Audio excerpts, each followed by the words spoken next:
Ley Orgánica 5/2005, de 17 de noviembre, de la Defensa Nacional. Juan Carlos I, Rey de España. A todos los que la presente vieren y entendieren. Sabed que las Cortes Generales han aprobado y yo vengo en sancionar la siguiente ley orgánica. Exposición de motivos. El mundo vive hoy cambios profundos que tienen evidentes consecuencias en la estructura, organización y funciones de los ejércitos. España debe acomodarse a esas transformaciones, para asegurar su propia seguridad y defensa y para contribuir a la paz y a mejorar el orden internacional.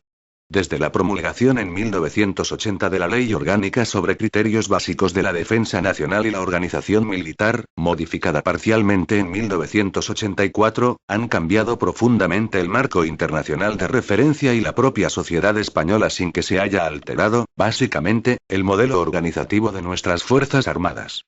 El nuevo reclutamiento de nuestros ejércitos, la desaparición del servicio militar obligatorio y la implantación de un modelo de fuerzas armadas profesionales son cambios tan relevantes que reclaman una legislación orgánica de la defensa adaptada a ellos. El escenario estratégico ha visto desaparecer la política de bloques que protagonizó la Guerra Fría y emerger la globalización y un nuevo marco en las relaciones internacionales.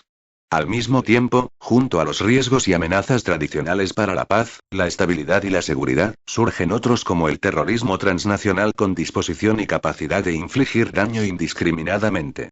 Disminuyen las guerras de tipo convencional, pero proliferan conflictos armados que, tanto por sus causas como por sus efectos, tienen implicaciones notables más allá del lugar en donde se producen. Hoy, además de un derecho básico y una necesidad de las personas y las sociedades, la seguridad es un reto, y lograr que sea efectiva requiere la concurrencia de la defensa como uno de los medios necesarios para alcanzarla, junto a la defensa de los derechos humanos, la lucha por la erradicación de la pobreza y la cooperación al desarrollo, que también contribuyen a este fin. En el ámbito de la seguridad y la defensa, la interdependencia entre los estados es considerable, por lo que estos se agrupan en organizaciones que fomentan, desarrollan e incrementan los niveles de estabilidad, como la Organización de las Naciones Unidas y la Organización para la Seguridad y Cooperación Europea. Desde 1980 España se ha incorporado a la Organización del Tratado del Atlántico Norte y a la Unión Europea Occidental. Además, la Constitución Europea, ratificada recientemente en referéndum por nuestro país, establece las bases para construir una auténtica política de seguridad y defensa común en el marco de la Unión Europea. Nuestra estrategia debe fundamentarse en un sistema multilateral de acciones e iniciativas, basado en el reconocimiento de que el Consejo de Seguridad de las Naciones Unidas tiene la responsabilidad fundamental en el mantenimiento de la paz y seguridad internacionales. Asimismo debemos tener en cuenta la revolución tecnológica de las últimas décadas, algunas de cuyas innovaciones proceden del propio entorno de la defensa o bien han encontrado aplicación en el mismo. La proyección internacional de España y de nuestra política de defensa en el conjunto de la acción exterior hace que, desde finales del siglo XX, nuestras Fuerzas Armadas vengan actuando fuera de nuestras fronteras como observadores, como fuerzas de interposición, de mantenimiento de la paz y de ayuda humanitaria. Esta circunstancia demanda incluir en la ley misiones que no estaban recogidas expresamente en la anterior normativa, planteamientos rigurosos en cuanto al respeto a la legalidad internacional de dichas operaciones e incluso novedosos en cuanto a su control. En relación con las misiones en el exterior, las Cortes Generales, que representan la soberanía nacional, deben tener una mayor participación y protagonismo. La ley somete a su debate las decisiones gubernamentales y regula de manera concreta las condiciones que deben cumplir. Recae en el presidente del gobierno la responsabilidad de la gestión de las situaciones de crisis que afectan a la defensa, al igual que la dirección del conflicto armado. Para asistirle se crea el Consejo de Defensa Nacional, órgano asesor, coordinador y consultivo cuya composición se ajusta a las necesidades de cada circunstancia. Al ministro de Defensa se le encomienda la ejecución y el desarrollo de la política de defensa. Para incrementar la eficacia de las Fuerzas Armadas, la ley concreta su organización con criterios que posibiliten la acción conjunta de los ejércitos. A diferencia de la anterior, que atribuía misiones a cada ejército, esta considera a las Fuerzas Armadas como una entidad única e integradora de las distintas formas de acción de sus componentes y que posibilita el empleo óptimo de sus capacidades, sin que aquellos vean mermada su especificidad. Se implanta ahora una organización que diferencia con claridad la estructura orgánica y la operativa. La primera, bajo la responsabilidad de los jefes de Estado Mayor de los ejércitos, encargada de la preparación de la fuerza. La segunda, cuyo mando recae en el jefe de Estado Mayor de la Defensa, encargada de su empleo y establecida para el desarrollo de la acción conjunta y combinada. Por otra parte, se deja sin efecto la organización territorial, aunque con fines de representación y colaboración con las administraciones públicas se mantiene una representación institucional. La organización de las Fuerzas Armadas, integradas en el Ministerio de Defensa, responde a los principios de jerarquía, disciplina, unidad y eficacia. La ley establece el mandato de regular las reglas esenciales para el cumplimiento del deber por parte de quienes integran la organización militar. Estas reglas, inspiradas en la tradición de nuestros ejércitos y de la Armada, han constituido su guía de conducta y, de este modo, cobran ahora una renovada importancia.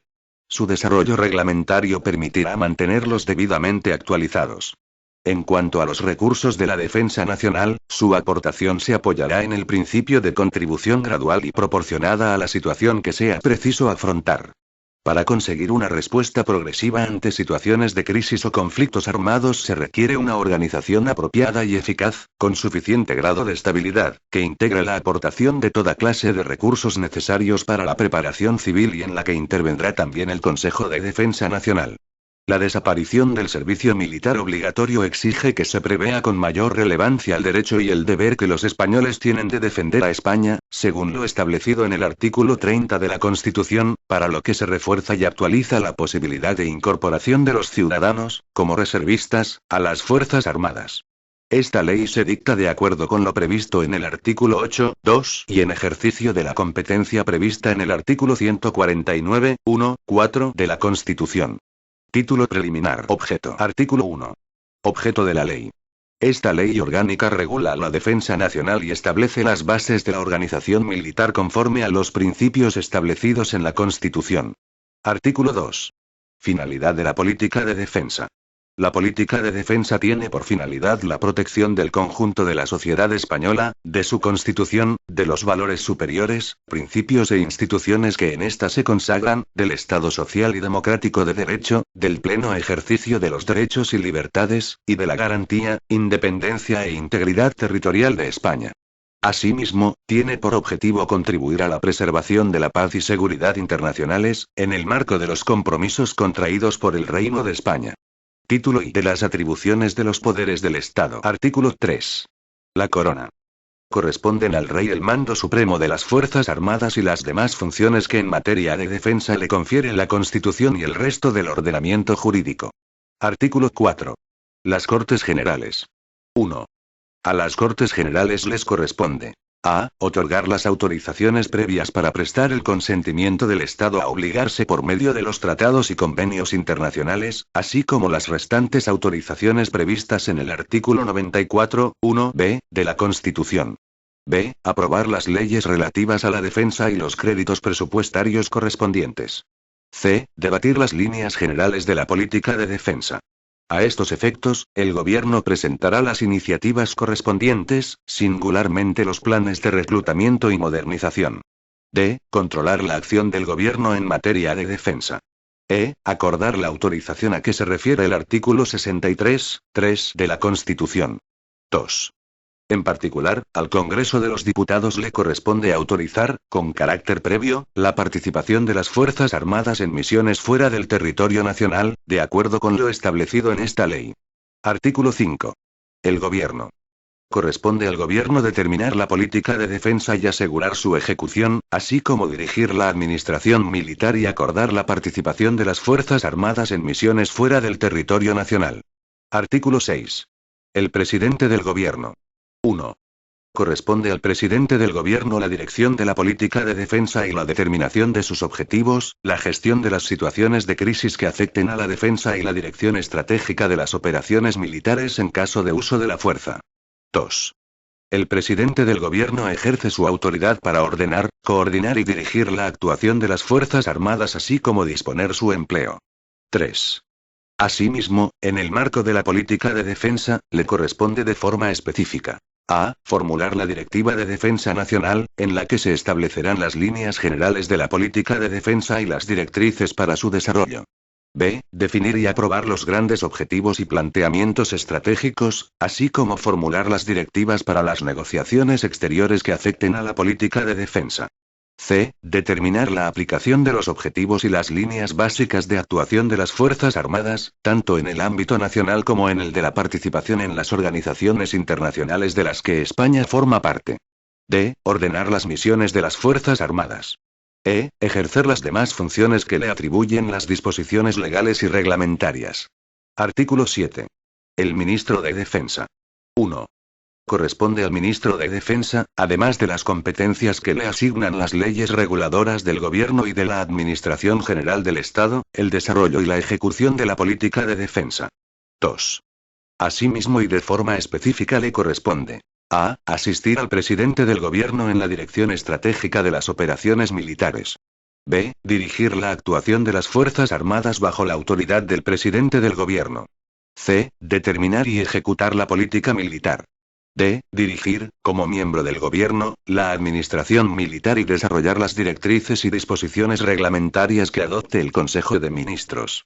e. Ejercer las demás funciones que le atribuyen las disposiciones legales y reglamentarias. Artículo 8. Consejo de Defensa Nacional. 1. El Consejo de Defensa Nacional es el órgano colegiado, coordinador, asesor y consultivo del presidente del Gobierno en materia de defensa. La iniciativa del presidente del Gobierno podrá funcionar en pleno y como Consejo Ejecutivo. 2. El Consejo de Defensa Nacional en pleno informará al Rey, a propuesta del presidente del Gobierno. Cuando el Rey asista a las reuniones del Consejo, lo presidirá. 3. Asistirá al presidente del Gobierno en la dirección de conflictos armados y en la gestión de las situaciones de crisis que afecten a la defensa y, de forma general, en las demás funciones previstas en el artículo 6 de esta ley. 4. Corresponde también al Consejo emitir informes sobre las grandes directrices de la política de defensa y ofrecer al Gobierno propuestas sobre asuntos relacionados con la defensa que, afectando a varios ministerios, exijan una propuesta conjunta. 5. El Consejo de Defensa Nacional en pleno tendrá la siguiente composición: a. El presidente del Gobierno, que lo presidirá. b. Los vicepresidentes del Gobierno. c. Los ministros de Defensa, del Interior, de Asuntos Exteriores y de Cooperación y de Economía y Hacienda. d. El jefe de Estado Mayor de la Defensa. e. Los jefes de Estado Mayor del Ejército de Tierra, de la Armada y del Ejército del Aire. f. El secretario de Estado Director del Centro Nacional de Inteligencia. g. El director del Gabinete de la Presidencia del Gobierno. 6. El Consejo Ejecutivo tendrá la siguiente composición: a. El presidente del Gobierno, que lo presidirá. b. Los ministros de Defensa, del Interior y de Asuntos Exteriores y de Cooperación. c. El jefe de Estado Mayor de la Defensa. d. El secretario de Estado Director del Centro Nacional de Inteligencia. e. El director del Gabinete de la Presidencia del Gobierno. 7. Podrán ser convocados, en función de la naturaleza de los asuntos que se traten, tanto al Pleno como al Consejo Ejecutivo, el resto de los miembros del Gobierno. Asimismo podrán ser convocados al Consejo Ejecutivo otros miembros del Pleno del Consejo. 8. También podrán ser convocadas al Consejo de Defensa Nacional otras autoridades o cargos de la Administración General del Estado. Las autoridades o cargos de las comunidades autónomas y de las ciudades con estatuto de autonomía deberán ser convocados cuando se estime oportuno. Igualmente podrán ser convocadas autoridades de los gobiernos locales o aquellas personas cuya contribución se considere relevante. 9. Para el ejercicio de sus funciones, el Consejo contará con la Comisión Interministerial de Defensa, adscrita al Ministerio de Defensa, como órgano de trabajo permanente. 10. El régimen de funcionamiento del Consejo de Defensa Nacional y la composición y funciones de la Comisión Interministerial de Defensa, se determinarán reglamentariamente. Título y organización. Capítulo y Ministerio de Defensa. Artículo 9. Ministerio de Defensa. 1. El Ministerio de Defensa es el departamento de la Administración General del Estado al que corresponde la preparación, el desarrollo y la ejecución de la política de defensa determinada por el Gobierno, la obtención y gestión de los recursos humanos y materiales para ello, así como la realización de cuantos cometidos sean necesarios para el cumplimiento de las misiones que se asignen a las Fuerzas Armadas, con arreglo a lo dispuesto en la presente ley. 2. En el Ministerio de Defensa se integran las Fuerzas Armadas, de forma que el conjunto de la organización adquiera la necesaria vertebración para posibilitar la ejecución eficaz de la política de defensa y de la política militar. Capítulo y organización de las Fuerzas Armadas. Artículo 10. Fuerzas Armadas. 1. Las Fuerzas Armadas son el elemento esencial de la defensa y constituyen una entidad única que se concibe como un conjunto integrador de las formas de acción específicas de cada uno de sus componentes. El Ejército de Tierra, la Armada y el Ejército del Aire. 2. La organización de las Fuerzas Armadas deberá posibilitar el cumplimiento de las misiones que se le encomienden en el marco específico, conjunto y combinado, de forma que se asegure la eficacia en la ejecución de las operaciones militares. 3. Los miembros de las Fuerzas Armadas se integrarán o adscribirán a distintos cuerpos, de acuerdo con los cometidos que deban desempeñar. Estos cuerpos podrán ser específicos de los ejércitos o comunes de las Fuerzas Armadas. Artículo 11. Organización básica. 1. Las Fuerzas Armadas se organizan en dos estructuras. Una orgánica, para la preparación de la fuerza, y otra operativa, para su empleo en las misiones que se le asignen. 2. La estructura orgánica posibilitará la generación de la estructura operativa. Se establecerá mediante criterios de funcionalidad basados en los medios y formas propias de acción del Ejército de Tierra, de la Armada y del Ejército del Aire, y en una organización homogénea de estos. 3. La estructura operativa, establecida para el desarrollo de la acción conjunta y combinada, se organizará con arreglo al principio de unidad de mando y a los criterios necesarios para la consecución de la máxima capacidad operativa. 4. Para alcanzar el funcionamiento de ambas estructuras con criterios de eficacia y economía de medios, se unificarán los servicios cuyos cometidos no deban ser exclusivos de un ejército y se organizarán de manera centralizada la logística común y la adquisición de recursos. Artículo 12. El Estado Mayor de la Defensa. 1. El Estado Mayor de la Defensa constituye el órgano auxiliar de mando y apoyo al jefe de Estado Mayor de la Defensa. Se organizará de forma que permita la definición y el desarrollo de la estrategia militar, el planeamiento y conducción de las operaciones militares y el ejercicio del resto de sus competencias. 2. El jefe de Estado Mayor de la Defensa ejercerá el mando del Estado Mayor de la Defensa, en cuya organización contará con un cuartel general y un mando de operaciones subordinado.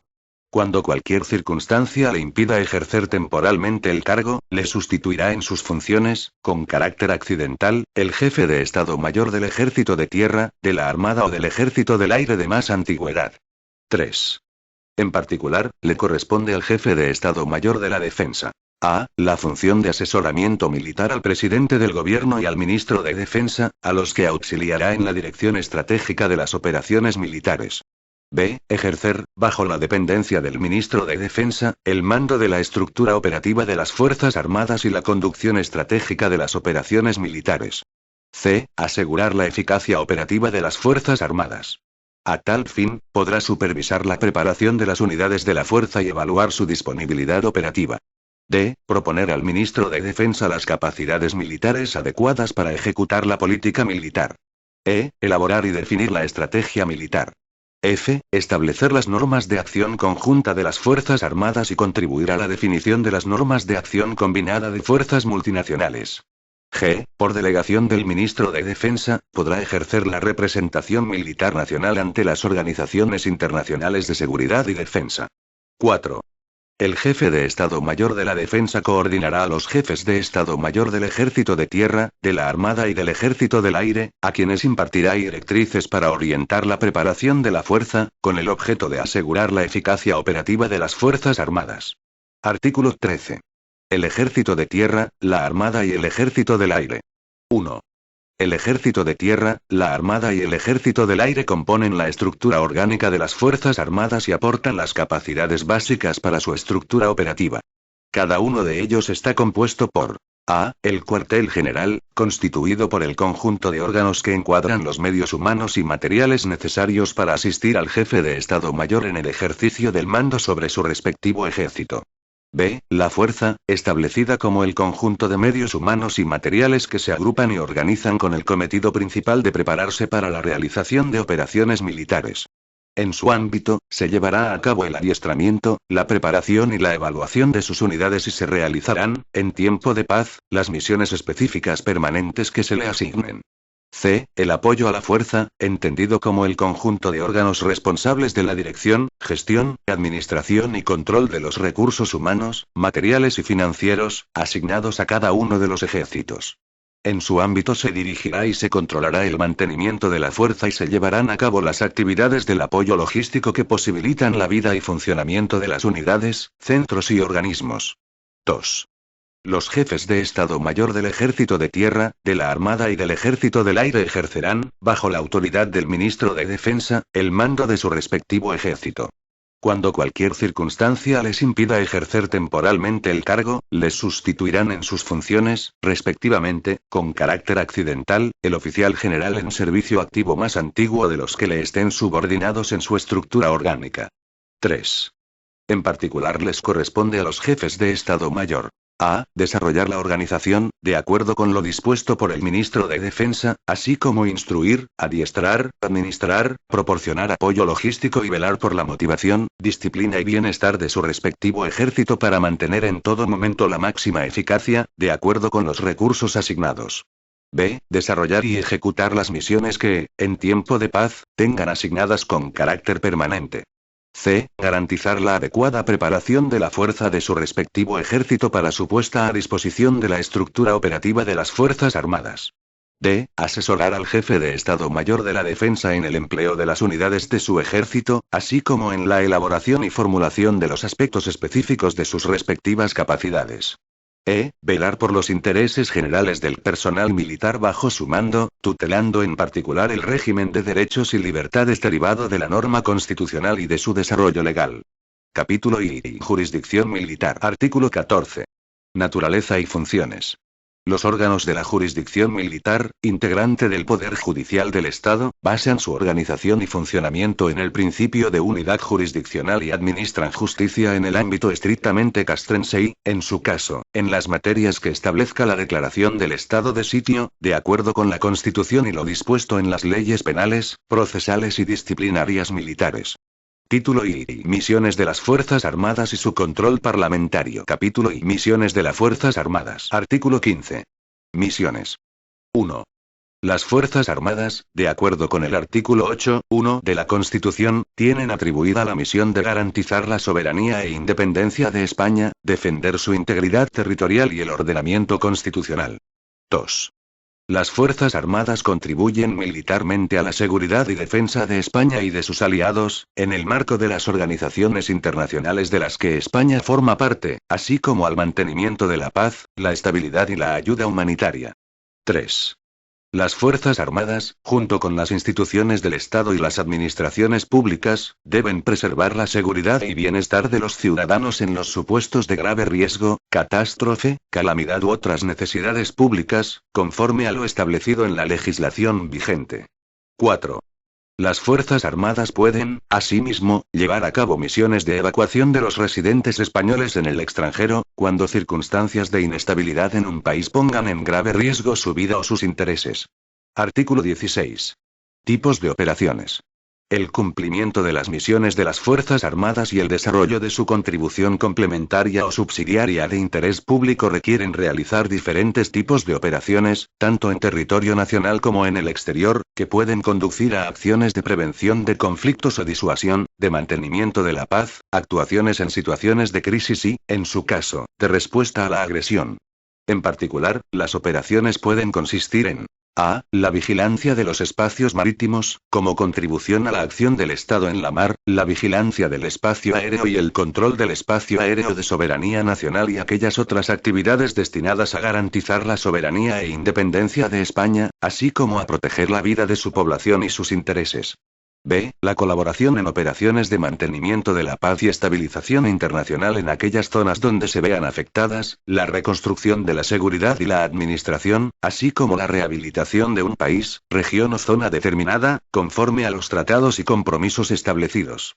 c. El apoyo a las fuerzas y cuerpos de seguridad del Estado en la lucha contra el terrorismo y a las instituciones y organismos responsables de los servicios de rescate terrestre, marítimo y aéreo, en las tareas de búsqueda y salvamento. d. La respuesta militar contra agresiones que se realicen utilizando aeronaves con fines terroristas que pongan en peligro la vida de la población y sus intereses. A estos efectos, el Gobierno designará la autoridad nacional responsable y las Fuerzas Armadas establecerán los procedimientos operativos pertinentes. La colaboración con las diferentes administraciones públicas en los supuestos de grave riesgo, catástrofe, calamidad u otras necesidades públicas, conforme a lo establecido en la legislación vigente. F. La participación con otros organismos nacionales e internacionales para preservar la seguridad y el bienestar de los ciudadanos españoles en el extranjero, de conformidad con los criterios de coordinación y de asignación de responsabilidades que se establezcan. Artículo 17. Autorización del Congreso de los Diputados. 1.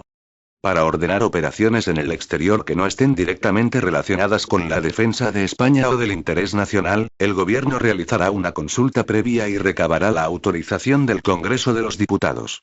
2. En las misiones en el exterior que, de acuerdo con compromisos internacionales, requieran una respuesta rápida o inmediata de determinadas situaciones, los trámites de consulta previa y autorización se realizarán mediante procedimientos de urgencia que permitan cumplir con dichos compromisos. 3. En los supuestos previstos en el apartado anterior, cuando por razones de máxima urgencia no fuera posible realizar la consulta previa, el Gobierno someterá al Congreso de los Diputados lo antes posible la decisión que haya adoptado para la ratificación, en su caso. Artículo 18. Seguimiento de las operaciones. El Gobierno informará periódicamente, en un plazo en ningún caso superior a un año, al Congreso de los Diputados sobre el desarrollo de las operaciones de las Fuerzas Armadas en el exterior. Capítulo y condiciones de las misiones en el exterior. Artículo 19. Condiciones. Para que las Fuerzas Armadas puedan realizar misiones en el exterior que no estén directamente relacionadas con la defensa de España o del interés nacional, se deberán cumplir las siguientes condiciones. A. Que se realicen por petición expresa del Gobierno del Estado en cuyo territorio se desarrollen o estén autorizadas en resoluciones del Consejo de Seguridad de las Naciones Unidas o acordadas, en su caso, por organizaciones internacionales de las que España forme parte, particularmente la Unión Europea o la Organización del Tratado del Atlántico Norte, OTAN, en el marco de sus respectivas competencias. B. Que cumplan con los fines defensivos, humanitarios, de estabilización o de mantenimiento y preservación de la paz, previstos y ordenados por las mencionadas organizaciones. C. Que sean conformes con la Carta de las Naciones Unidas y que no contradigan o vulneren los principios del derecho internacional convencional que España ha incorporado a su ordenamiento, de conformidad con el artículo 96.1 de la Constitución. Título I. De las reglas esenciales del comportamiento de los militares. Artículo 20. Reglas esenciales del comportamiento de los militares. 1. Mediante ley, de acuerdo con la Constitución, se establecerán las reglas esenciales que definen el comportamiento de los militares, en especial la disciplina, la jerarquía, los límites de la obediencia, así como el ejercicio del mando militar. 2.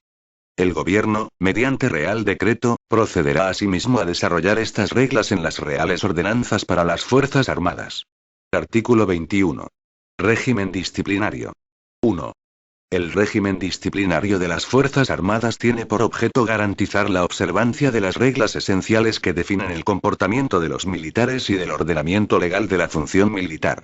La potestad disciplinaria corresponde a las autoridades y mandos establecidos en la Ley Orgánica del Régimen Disciplinario de las Fuerzas Armadas, sin perjuicio de la tutela jurisdiccional establecida en el artículo 24 de la Constitución.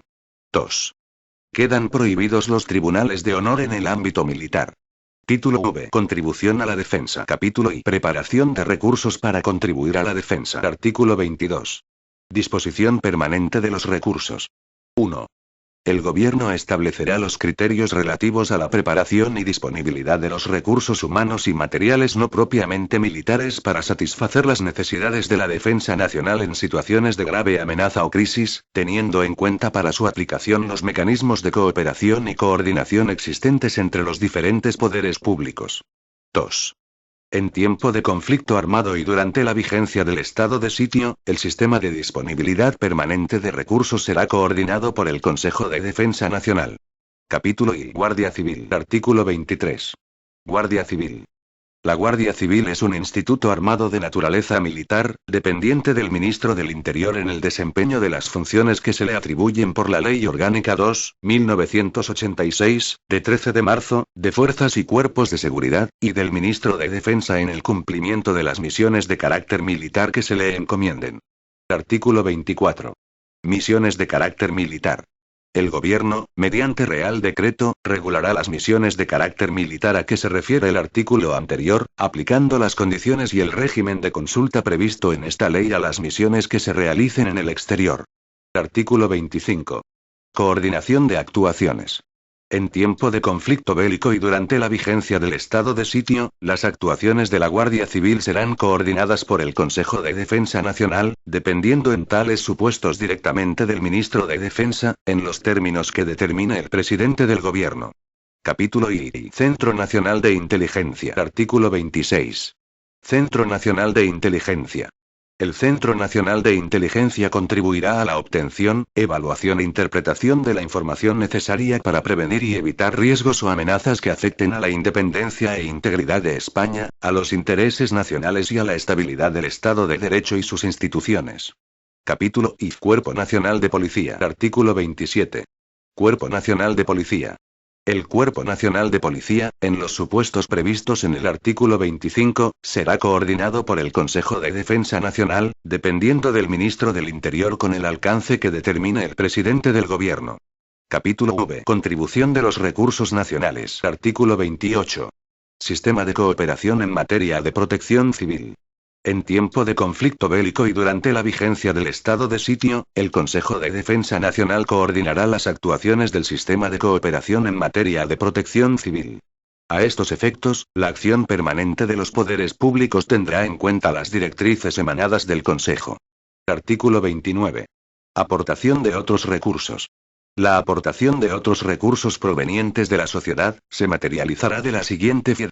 A. De acuerdo con el derecho y el deber que los españoles tienen de defender a España, según lo establecido en el artículo 30 de la Constitución, la incorporación adicional de ciudadanos a la defensa se apoyará en el principio de contribución gradual y proporcionada a la situación de amenaza que sea necesario afrontar, en la forma que establezca la ley, mediante la incorporación a las Fuerzas Armadas de los reservistas que se consideren necesarios. B. La contribución de los recursos materiales a las diversas necesidades de la defensa se efectuará a través del órgano interministerial competente. Su composición y funciones se establecerán reglamentariamente. Artículo 30. Zonas de interés para la defensa. En las zonas del territorio nacional consideradas de interés para la defensa, en las que se encuentren constituidas o se constituyan zonas de seguridad e instalaciones, militares o civiles, declaradas de interés militar, así como en aquellas en que las exigencias de la defensa o el interés del Estado lo aconsejen, podrán limitarse los derechos sobre los bienes propiedad de nacionales y extranjeros situados en ellas, de acuerdo con lo que se determine por ley. Artículo 31. Cultura de defensa. El Ministerio de Defensa promoverá el desarrollo de la cultura de defensa con la finalidad de que la sociedad española conozca, valore y se identifique con su historia y con el esfuerzo solidario y efectivo mediante el que las Fuerzas Armadas salvaguardan los intereses nacionales. Asimismo, el resto de los poderes públicos contribuirán al logro de este fin. Disposición derogatoria única. Derogación normativa. 1. Se derogan. A. La Ley Orgánica 6/1980, de 1 de julio, por la que se regulan los criterios básicos de la defensa nacional y la organización militar, modificada por la Ley Orgánica 1/1984, de 5 de enero. B. La Ley Orgánica 13/1991, de 20 de diciembre, del Servicio Militar. 2. Igualmente, quedan derogadas cuantas disposiciones de igual o inferior rango se opongan a lo dispuesto en esta Ley Orgánica. Disposición final primera. Desarrollo reglamentario. Se faculta al Gobierno y al Ministro de Defensa, en el ámbito de sus respectivas competencias, a dictar cuantas disposiciones sean necesarias para el desarrollo y aplicación de la presente Ley Orgánica. Disposición final segunda. Título competencial y preceptos con carácter de ley ordinaria. 1. Esta ley orgánica se dicta en virtud de la competencia exclusiva del Estado en materia de defensa y fuerzas armadas, establecida en el artículo 149, 1, 4 y en relación con lo dispuesto en el artículo 8, 2 y en el artículo 97, todos ellos de la Constitución. 2. Tienen carácter de ley ordinaria el título tercero y los artículos 20, 2, 22 y 24 a 31. Disposición final tercera. Mandato legislativo. El Gobierno, en el plazo de 3 meses, deberá remitir al Congreso de los Diputados un proyecto de ley reguladora de los derechos fundamentales de los militares profesionales, que incluirá la creación del Observatorio de la Vida Militar. Por tanto, mando a todos los españoles, particulares y autoridades, que guarden y hagan guardar esta ley orgánica. Madrid, 17 de noviembre de 2005. Juan Carlos R. El presidente del gobierno, José Luis Rodríguez Zapatero. Este documento es de carácter informativo y no tiene valor jurídico.